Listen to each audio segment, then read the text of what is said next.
Assalamualaikum warahmatullahi wabarakatuh. Pada 4 Februari 2026, kami Yayasan Adi Azhar berada di Masjid Al-Ihsan Kampung Tok Muda, Kapar Kelang, yang mana di masjid ini kita menyerahkan sebanyak 10 set kelengkapan jenazah hasil infak tuan-tuan dan puan-puan di luar sana. Assalamualaikum. Saya wakil dari Masjid Al-Ihsan Kampung Tok Muda. Saya sebagai bilal jenazah mengucapkan setinggi-tinggi terima kasih kepada Yayasan Adi Azhar yang telah menyumbangkan set jenazah ni. InsyaAllah kami akan gunakan dengan sempurna dan moga bermanfaatlah pada kami. Dan terima kasih pada penyumbang-penyumbang. Kami menerima 10 set kelengkapan untuk jenazah.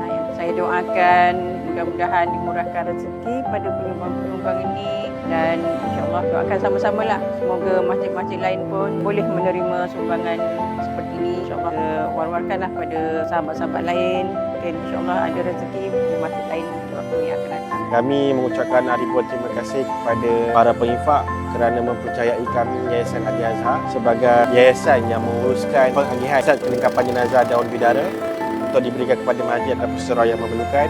Jazakallah khairan kasir.